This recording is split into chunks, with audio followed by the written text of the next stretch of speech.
Bismillahirrahmanirrahim. Assalamualaikum warahmatullahi wabarakatuh. Waalaikumsalam warahmatullahi wabarakatuh. Izin saya menyapa sahabat Mida dulu, Ustaz ya. Oke. Masya Allah. Sahabat Mida dimanapun Anda berada, masih di momentum Syawal, kami dari pengurus Yayasan Mitra Dai Indonesia mengucapkan taqabbalallahu minna wa minkum sholihal a'mal siyamana wa siyamakum kullu amin wa antum bi khair. Dan kami mengucapkan semoga Allah Subhanahu wa taala terima seluruh amal ibadah kita. Amin. Dan Allah pertemukan kita dengan bulan suci Ramadan yang akan datang. Masya Allah sudah hadir di depan kita ya narasumber Ustadz kita, yaitu Ustadz Muhammad Nur Halim. Oh, Ustaz. Halim, Ustadz Muhammad Nur Halim ya. Masya Allah, beliau sahabat saya di pesantren selama waktu di Gontor dulu. Dan qadarullah hari ini kita dipertemukan dan beliau sedang kunjungan ke Jakarta. Maka kita minta waktunya untuk sharing nih di hadapan sahabat Mida sekalian. Maka dari itu untuk tidak memperpanjang waktu, langsung aja kita berikan kesempatan Ustadz Halim. Kenalan sedikit Ustadz, aktivitasnya ya, dan juga tinggalnya. Lalu mungkin sedikit Ustadz kemarin ada pengalaman apa di bulan Ramadan, tapi spill sedikit aja Ustadz. Padahal Ustadz. Bismillahirrahmanirrahim. Assalamualaikum warahmatullahi wabarakatuh. Sahabat Mitra Dai dimanapun Anda berada, yang insya Allah dirahmati oleh Allah Subhanahu wa Ta'ala. Saya Muhammad Nur Halim dari Lamongan. Saya teman akrabnya Ustaz Rizky ya. Alhamdulillah kemarin kami diberi kesempatan untuk berdakwah di sebuah negeri yang dikenal dengan negeri kanguru. Masya Allah. Negeri kanguru berarti sudah tahu ya negara. Gak usah disebut negaranya, sudah tahu. Masya Allah ya. Jadi beliau ini hadir di forum kita kali ini ya. Beliau akan kita minta untuk sedikit sharing. Nah, bagaimana pengalaman-pengalaman dakwah di negara minoritas ya, Ustaz ya. Pastinya kita semua perlu tahu juga nih bagaimana bersikap di negara-negara yang mayoritasnya justru bukan Muslim. Maka ya barang tahu siapa yang tahu Ustaz ya. Namanya umur, kesempatan dari sahabat Mida yang diberikan kesempatan, atau dai-dai kami yang ada di Mitra Dai Indonesia, Allah berikan kesempatan untuk bisa berkunjung ke negeri kanguru atau negeri-negeri lainnya ya. Negeri Allah. Wa ardullahi wasi'ah. Masya Allah ya, tanah Allah ini sangatlah luas dimanapun berada ya. Maka dari itu ini sangat penting. Maka sekali lagi kami ucapkan terima kasih Ustadz Halim sudah menyempatkan waktu untuk hadir ke sini. Langsung aja Ustadz. Oke, siap. Bagaimana ceritanya Ustadz bisa hadir di negeri kanguru? Ya, dari mana saya ceritanya? Jadi sahabat Mitra Dai yang dirahmati oleh Allah Subhanahu wa Ta'ala, alhamdulillah perjalanan kami selama di negeri kanguru kami coba bukukan dalam sebuah buku Ustaz. Jadi di sini kami bagaimana perjalanan kami sampai bisa ke negeri kanguru, sampai apa yang kami lihat di sana. Masya Allah. Kami pakai bahasa mengintip karena kami tidak bisa melihat keseluruhan, keterbatasan waktu, keterbatasan tempat, dan semuanya keterbatasan. Maka kita pakai mengintip, jadi sisi kecil saja. Maka apa yang saya tulis ini belum tentu bisa dirasakan oleh semuanya orang, karena ini hanya sekedar pendapat saja. Masya Allah. Nah, jadi hadirin yang dirahmati oleh Allah Subhanahu wa Ta'ala, pertama, kenapa saya sampai bisa di sana? Pertama, kalau saya jawab ini takdir, takdir yang membawa saya sampai bisa ke Australia. Masya Allah. Kenapa saya tadinya nggak ada kepikiran sama sekali ya? Kebayang pun tidak. Kebayang untuk bisa ke Australia pun ya paling cuma membayangkan. Tapi kalau sampai kenyataan sih nggak sampai ke sana. Masya Allah. Jadi awal mulanya sih begini. Jadi kita kan setiap ada WA itu kan terkadang kita AB-AB kan. Jadi alhamdulillah ketika itu entah bagaimana Allah menggerakkan saya untuk membaca WA sampai awal dari sampai akhir.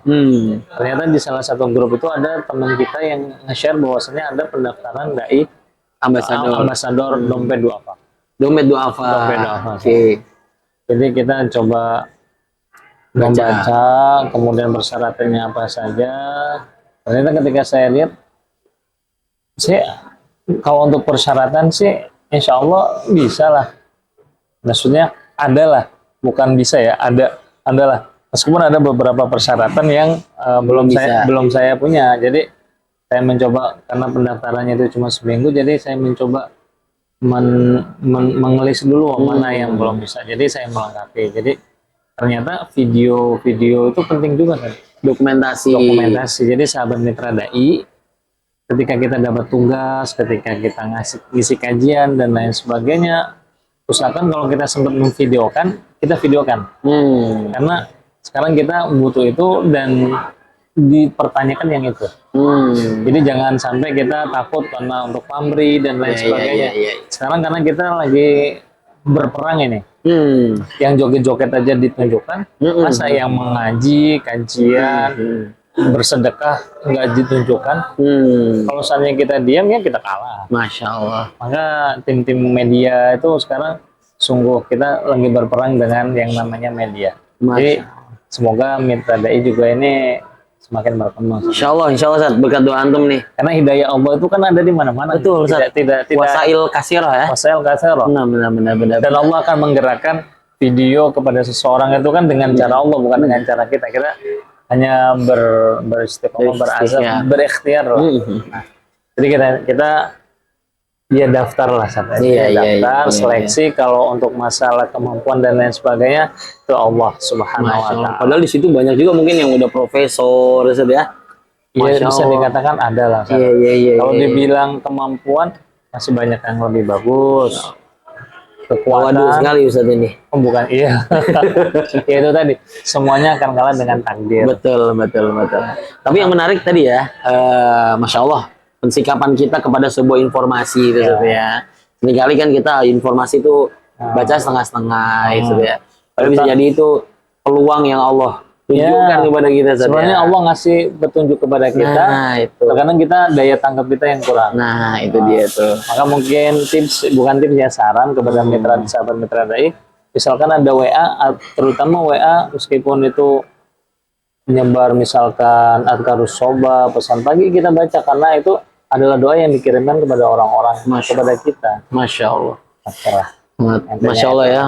Petuah semua nih kalau ngomong sama Ustaz Halim ini. Bukan petuah ini. Nah, tapi ya Masya Allah itu jadi sebuah pelajaran bagi kita dan juga dokumentasi ya Ustaz ya, syiar. Nah, Masya Allah, mohon doanya Ustaz, semoga dengan hadirnya Ustaz Halim di media channel ini yang tadinya 1350-an bisa nambah jadi 1000, nambah 1000 lagi nih. Amin. Insya Allah ya, kita doakan amin. Allah yang akan menggerakkan, Masya Allah. Kita memastikan cuma ikhtiar aja. Berhubung kita sudah mulai agak larut nih Ustaz, kita agak percepat nih diskusi kita nih ya. Nah, pertanyaan kedua Ustaz yang menarik. Berarti kan Ustaz kesana, kesan apa pertama yang Ustaz dapatkan di negara Kangguru itu Ustaz? Ini menarik ini Ustaz. Nah, kalau sahabat mitra dai dan ikhwan semuanya, kalau kita berbicara tentang negeri Kangguru atau Australia, pasti semuanya akan sudah terfikirkan bahwasanya Australia itu negara yang 11-12 dengan Eropa dan Amerika. Iya. Nah, namun pada kenyataannya, Ustaz, ketika saya pertama datang ke sana, kita kan 1 bulan di sana. 4 bulan dalam 4 minggu itu, 1 minggu pertama saya tidak menemukan Eropa dan Amerika di Australia. Karena saya ditaruh di tempat komunitas muslim. Mayoritas muslim. Iya. Jadi saya melihatnya malah Timur Tengah yang kuat di situ. Yang di sana. Jadi pikiran saya tentang orang bule nggak saya lihat di Australia di situ. Cuma saya ngeliat ketika di bandara aja. Setelah itu hilang selama seminggu itu. Itu minggu pertama. Minggu pertama. Ya. Minggu kedua kan kita ada 3 minggu nih. Minggu kedua barulah saya melihat The Real Australia. Ketika kita mendapatkan tugas untuk membuat video, untuk mencari icon dan lain sebagainya. Icon Australia kan yang terkenal opera. Maka kita harus ke pusat kota, dan di situ emang The Real Australia Kalau mau nyari surga dunia di sana. Mata bisa melihat surganya, dunia ya. Kalau tidak ada benteng iman ya sudahlah. Emang surga dunia. Menarik tadi tuh yang Ustadz bilang tuh.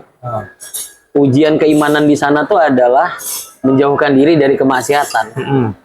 bukan menjalankan ketaatan. Menjalankan ketaatan iya, tapi lebih beratnya adalah menjauhkan diri dari Ya. kemaksiatan itu ya. Ya kita kembali lagi, orang kalau seandainya disuruh ibadah sholat tahajud 50 rakaat gitu kuat. Tapi belum tentu orang disuruh nahan pandangan nafsunya itu kuat. Nah, itu dia tuh. Maka ketika kita di sana bisa jadi ibadah atau pahala orang di Australia bisa lebih besar daripada pahala orang-orang yang mohon maaf sholat di masjid dan lain sebagainya. Karena an-nafsu katifli. Iya, iya, iya. Asyadul jihadi jihadul hawa. Masya Allah. Jadi jihad yang paling berat itu kan jihad melawan hawa nafsu. Salah satunya menahan pandangan Maka, tadi ya. ketika di Australia tidak menjalankan mengikuti maksiat itu sudah ibadah luar biasa bagi orang Australia. Tapi tadi minggu kedua tuh ya, mulai kelihatan Minggu tuh. kedua lah, kita harus pandai, apalagi Ramadan saat ketika itu. Oh. Nikmat dunia itu hambar. Iya, iya, iya, iya. Ya, kita Artinya sebagai- 3 minggu ke depan itu baru kelihatan bagaimana Baru atmosfer kelihatan lah. minoritas Minoritasnya. Islam di sana ya. Karena saat mulai ada safari dakwah ke ke daerah-daerah lain ya. Tempat daerah lain. Jadi baru Masya Allah. kelihatan. Itu untuk kesan di Australia. Nah, berarti kesannya ya di pekan pertama, pekan kedua dan ketiga itu berbeda tadi ya. San? Tapi kalau kan berbeda gitu. Iya, iya, iya. Kalau untuk kondisi kaum muslimin di sana, apa yang menonjol di sana? Tadi Ustaz sempat komunitas muslim yang justru di situ malah banyak Timur Tengahnya tuh, Ustaz. Gimana tuh, Ustaz? Gambaran kaum muslimin di sana? Gambaran saya menggambar dari secerca cahaya. Nah, kenapa secerca cahaya? Karena di situ ada bibit-bibit tumbuh cahaya-cahaya Islam yang saya lihat, yang saya intip lah. Karena apa? Kalau melihat kehidupan di Australia sendiri itu kehidupannya monoton, Saya. Oh, monoton. Monoton dalam artian seminggu kerja, 2 hari party, 5 hari kerja party. Jadi kebahagiaan yang dilihat hanya kebahagiaan semu, kebahagiaan yang kering, bukan kebahagiaan yang hakiki. Nah, mereka iri dengan melihat kehidupan orang Islam. Iya, iya, iya. Yang mereka sama-sama kerja, tetapi orang-orang Islam ini mayoritas kelihatan Tenang. all is well lah. Iya, Dalam iya. menghadapi kehidupannya, tenang, santai, masih bisa senyum dan lain sebagainya. Bisa family time dengan keluarga. Sedangkan kalau kita ngeliat kehidupan masyarakat di sana, kering dari sebuah kebahagiaan yang hakiki, bukan kebahagiaan duniawi ya. Iya, iya, iya. Yang saya artikan sebagai kebahagiaan yang hakiki. Itu mungkin tadi cahaya iman itu tadi ya. Cahaya iman di situ. Maka Iya, iya, iya. adalah secerca cahaya yang mulai muncul bagi masyarakat Australia. Meskipun Iya, iya. mereka tetap pada kondisi, tapi kita sebagai umat muslim kan tetap harus mempunyai optimisme. Iya, iya. Jadi perkembangan Islam di sana mulai kuat karena banyak faktornya selain faktor itu tadi, faktor kita melihat orang Islam itu Kekeringan iman ya, kekeringan ibarat di sini ya. imannya. Kemudian yang kedua faktor budaya dan lain sebagainya. Iya, Pertama mereka tidak mau punya anak, tidak mau nikah, LGBT itu kan secara tidak langsung menggerus Iya, iya, iya. memus populasi. Sedangkan umat Islam di sana orang Arab, orang Indonesia, anaknya mereka banyak-banyak. Maka secara otomatis ya ini pandangan Pribadi Ustaz Pribadi ya, lah. ketika kemarin di sana. orang Iya, iya, pribadi. iya. Bisa benar dan bisa salah. Betul, betul. Karena kan memang kita sering dengar ya, apa kayak seperti fenomena preacher. Itu kan nanti orang mau menikah tapi tidak ingin punya anak, gitu kan. Itu kan fenomena-fenomena yang ada di barat itu kan. Nah, itu sempat ada juga ya Ustaz ya, case-case Ya. seperti itu ya. Anda Iya, iya, iya, iya. Iya. Kalau boleh cerita Ustaz sedikit apa pengalaman paling menarik Ustaz selama di sana? Paling menarik gitu ya. pengalaman menarik. Ah. Pengalaman menarik sebenarnya yang nggak terlupakan itu ketika saya harus ngisi di kajian ibu-ibu yang mana ibu-ibu ini ya pertanyaannya lucu-lucu, Seth. Apa tuh? Pertanyaan, ya sebenarnya pertanyaan-pertanyaan basic, tapi itu menjadi, oh ternyata masyarakat itu masih butuh dengan sebuah pertanyaan-pertanyaan yang basic seperti ini. Contohnya masih soal merokok, kemudian soal haid, soal zakat, dan lain sebagainya. Itu pengalaman sendiri yang membuat saya terkesan dengan itulah. Jadi mereka itu masih membutuhkan haus dengan akan ilmu. Jadi mereka masih bertanya, berarti kan mereka ada rasa ingin tahu. Kalau mereka nggak bertanya, berarti kan mereka nggak ingin tahu. Itu yang membuat saya terkesan. Ya, yang kedua yang berkesan itu umur 80, 70, meskipun jauh jarak dari kajian 1 jam 40 menit, 30 menit, mereka tetap mau datang dan itu mereka masih mau menghafalkan Al-Quran. Masya Allah, menghafal Quran ya? Menghafal Quran. Di umur 80? Jadi di program yang saya datang itu di Dompet Wafa itu ada salah satu majelis itu namanya Majelis Ilmi An-Nur sama Majelis Ilmi At-Taubah. Itu syarat untuk mengikuti kajian harus hafalan dulu. Karena usah di sana kalau seandainya nggak menghafal buat apa? Kalau cuma sekedar mendengar nanti juga bakal dilupa. Jadi tingkatnya sampai ke hafalan harus ya? ada hafalan. Iya. Harus ada hafalan. Jadi umur 80 tahun masih hafalan. Jadi ada yang nggak bisa duduk di lantai, mereka duduknya di kursi. Kita duduk di bawah, mereka duduk di lantai. Iya. Suka terjadi memang gitu. Tapi yang menarik itu ya tadi, mereka masih semangat untuk menghafal ya Ustaz ya. Kita malah umur 80-an. Nah, berarti ya semangat mereka. Kadang kita di Jakarta gitu, di Indonesia ini malah membaca aja terbata-bata dan kadang suka agak sempet down itu Ustaz. Padahal di luar sana justru malah mereka di tahap itu masih ini ya, menghafal ya Ustaz ya. Ini ada kayak fotonya nih. Oh, ada ini fotonya di sini. Ada nggak saya carikan foto-fotonya? Ibu-ibu yang membaca Quran atau apa gitu. Oh, sini nggak ada. Kayaknya sih ada sih. Ada ya, nanti kita lihat lah ya. Nih beliau memberikan buku juga nih kepada kita nih. Mengintip secercah cahaya dari bumi Kang Guru. Wah, ini menarik ini. Terima kasih Ustaz Halim. Yes. Semoga Mitra Dai bisa terinspirasi mencetak buku perjuangan dakwah nih. Insya Allah, mohon doanya. Lanjut Ustaz.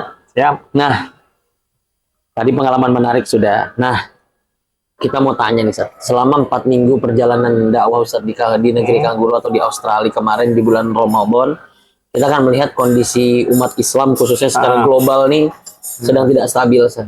Ya kan, khususnya mungkin sedikit saya spill kondisi saudara-saudara kita yang ada di Palestina. Apakah ada spirit kondisi global inikah di sana Ustaz? Dari yang antum lihat? Spirit Islam di sana semakin kuat ketika ada isu Palestina. Jadi di balik Allah memberikan ujian, pasti di situ ada balik hikmah. Termasuk Australia yang ketika saya melihat ketika Palestina itu semakin hari semakin dibombardir, genocide, maka mereka yang dulunya memahamkan tentang hak asasi manusia dan lain sebagainya, mereka bahasanya itu bullshit gitu. Hanya sekedar teori dan lain sebagainya. Jadi secara tidak langsung, karena kalau kita melihat kehidupan Australia, burung saja tidak boleh dibunuh. Jadi kalau dalam pengalaman saya selama sebulan di sana, burung kakak tua yang putih, yang merah, yang hijau itu hinggap di pohon-pohon. Burung-burung itu bisa bersahabat dengan kita, apalagi manusia. Iya.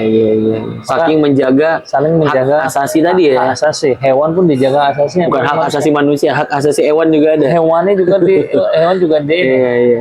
Maka kita lihat, nah dengan adanya isu Palestina ditambah dengan kasus 2019 itu yang penembakan di New Zealand itu, Islam itu semakin bahasanya di hati. Iya. Islam semakin di hati di kalangan orang-orang yang merindukan kebenaran. Oh, Masya Allah. Iya. Gelagat untuk mu'alaf itu semakin banyak. Cuma problemnya setelah mu'alaf itu pembimbingan ini berkurang. Jadi ini mungkin problem di mu'alaf. Iya. Tapi untuk kita ngeliat Islamofobia dan lain sebagainya, alhamdulillah di Australia itu tidak, karena negara yang tidak mewajibkan bertuhan, maka Islamofobia pun tidak menjadi masalah. Oh gitu. Nah, itu pertanyaan selanjutnya saya itu. Apakah Islamofobia itu betul ada di sana dan bagaimana menyikapi toleransi sih di sana itu? Tapi tadi gambarnya itu ya. Berarti di sana itu negara yang tidak mewajibkan untuk bertuhan. Iya. Bahasanya jadi bebas mau beragama atau enggak terserah.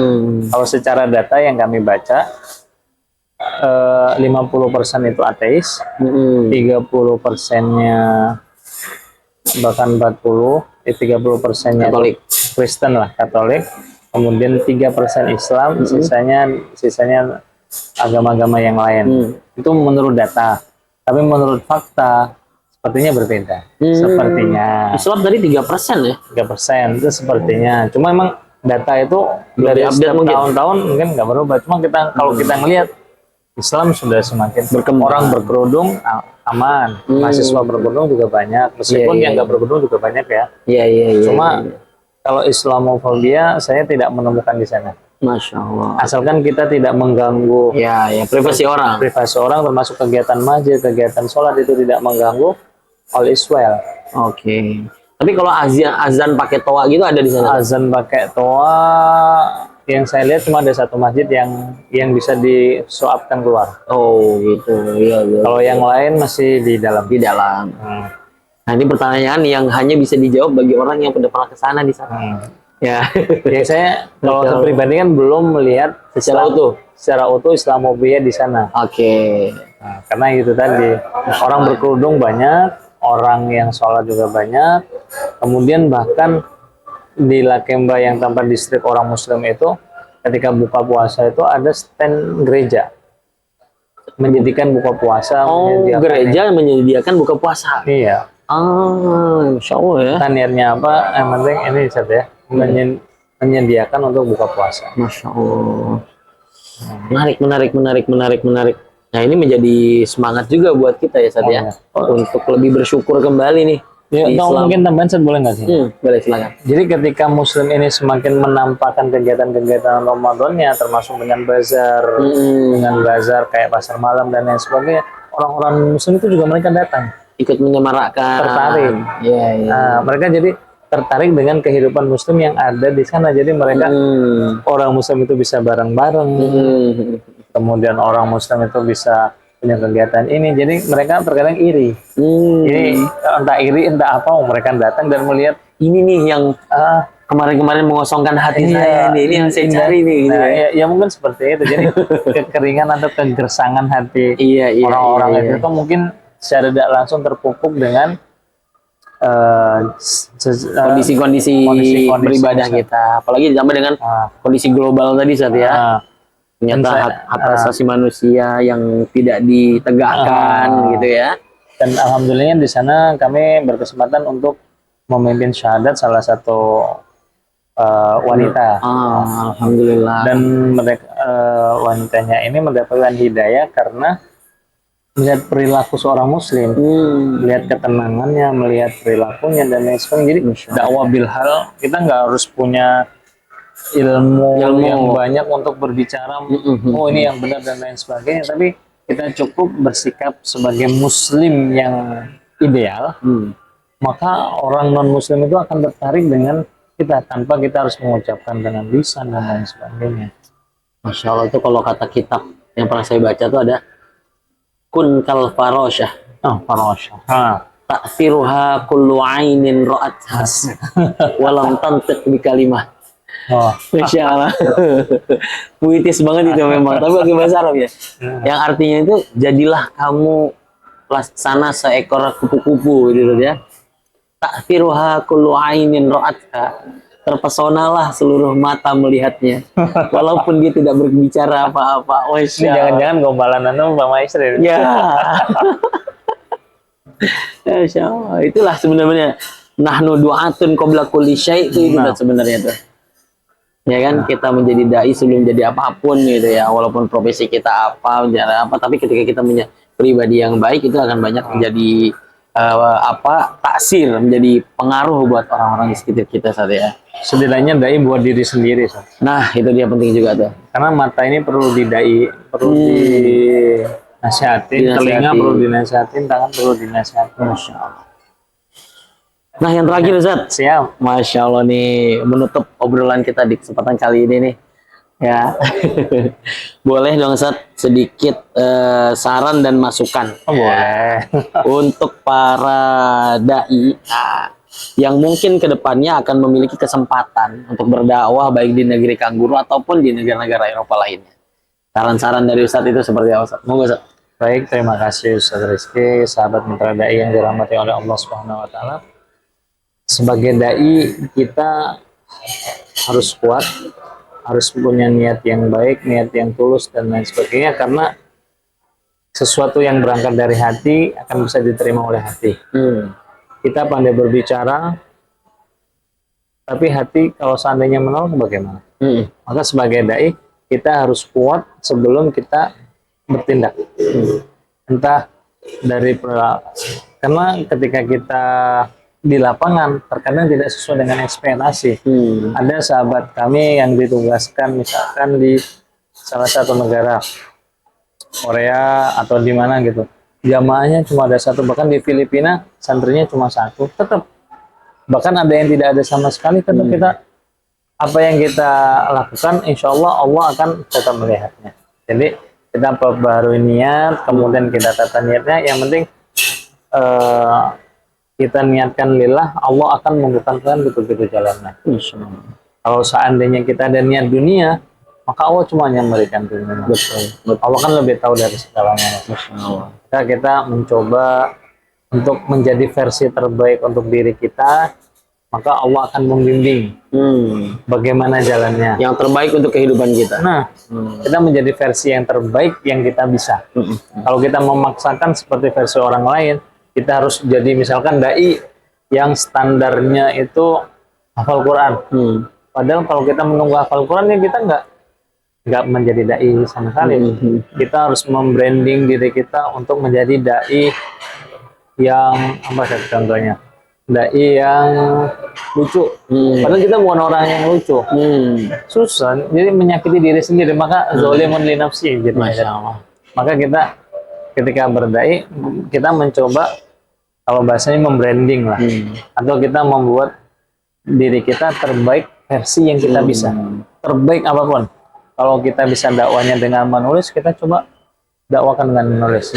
Kalau kita bisa dakwanya dengan media, kita coba membuat media-media yang baik. Kalau kita bisa dakwanya dengan omongan, kita mencoba omongan-omongan yang baik. Jadi versi terbaik yang kita bisa, agar kita tidak menzolimi diri kita sendiri. Dan itu bermanfaat untuk prepare kita ya. Prepare kita dalam menyongsong dakwah ke depan. Karena umat itu kan juga butuh. Kalau kita cuma copy paste Ustadz ini, maka umat kan sudah punya. Maka kita mencoba versi diri kita agar kita menjadi versi terbaik dari kita. Belum kata antum tadi, Allah akan memberikan versi terbaiknya buat kita dan Allah akan membimbing. Walladzina jahadu fina lanahdiyannahum subulana. Allah yang akan membimbing. Terima kasih Ustadz Halim atas petuahnya malam hari ini. Saya juga izin ya Ustadz. Terima kasih sudah diajak bersharing di sini. Suatu kehormatan buat kami bisa berkontribusi lah bersama mitra. Kita ini bekerja sama ya. Natawan halal birri wa taqwa ya. Insyaallah. Boleh Ustadz sambil habisin minumannya, dan dengan saran dan juga masukan dari Ustadz Halim tadi menutup pembicaraan atau diskusi kita pada malam hari ini. Diskusi santai ya. Ini yang agak formal sebenarnya. Tadi kalau di belakang kamera kita lebih ngakak-ngakak lagi Ustadz ya. Karena ini Masya Allah lah, ini sahabat saya nih dari pesantren, dan alhamdulillah setelah sekian lama tektokan lewat WhatsApp akhirnya baru ketemu sekarang ini ya. Dan udah menggunakan peci dompet Dua Alfa ini. Artinya beliau sudah menjadi sosok orang besar gitu ya. Baru tadi ini. Nah, ya kita alhamdulillah bermitra. Ya, alhamdulillah ya, artinya beliau sudah menjadi sosok yang sudah pernah menjajaki dakwah di tempat yang mungkin tidak semua orang bisa menjajaki tempat tersebut Ustadz ya. Maka kita ya yakin bahwasanya ketika kita menanamkan niat yang terbaik untuk jihad fisabilillah dalam dakwah ini, ya pasti nanti akan Allah tunjukkan yang terbaik bagi diri kita. Kita yakin, dan itu tadi sudah disampaikan Ustadz Halim, dan kami ucapkan terima kasih banyak Ustadz. Dan juga terima kasih banyak atas bukunya. Mohon maaf, ini bukunya dipasarkan di umum atau enggak Ustadz? Atau hanya ada di Ustadz saja? Sementara kami menyetaknya terbatas Ustadz. Tapi ya doakan semoga kalau misalkan banyak permintaan nanti kita coba cetak lagi. Tapi kalau bagi yang menghajatkan PDF bisa kita kasih juga. Oke, nanti kita masukkan nomor kontaknya Ustadz Halim di deskripsi ya. Masya Allah, kita PDF-nya kami kasih ke yang lain. Masya Allah, terima kasih banyak Ustadz Halim, sekali lagi jazakallahu khairan atas waktunya dan juga kesempatan sharingnya pada sahabat Mida dimanapun Anda berada. Dan juga dengan ini kita cukupkan dulu obrolan kita. Kami terus mengajak sahabat Mida, jangan lupa dukung terus kanal YouTube kami dengan cara like, komen, dan subscribe. Jika mendapatkan manfaat dari kanal YouTube ini, jangan lupa share seluas-luasnya agar manfaatnya tidak terhenti hanya di sahabat Mida, tapi ke halayak luas. Sekali lagi Ustaz Halim, jazakallah khairan. Kita ketemu lagi insya Allah di ketemuan yang akan datang, dan semoga Ustaz Halim makin sukses nih aktivitas dakwahnya, Amin. urusan keluarganya, urusan dakwahnya, dan urusan-urusan lainnya. Dan juga kita doakan seluruh sahabat Mida semoga sehat selalu dan dimudahkan urusannya oleh Allah Subhanahu wa taala. Saya Rizky Haicul Haq, ketua dari Yayasan Mitra Dai Indonesia, bersama Ustadz Muhammad Nur Halim dari Lamongan, ya. Kita pamit undur diri. Hadanallahu wa iyyakum ajmain, wabillahil hidayatu wat taufik. Wassalamualaikum warahmatullahi wabarakatuh. Waalaikumsalam warahmatullahi wabarakatuh.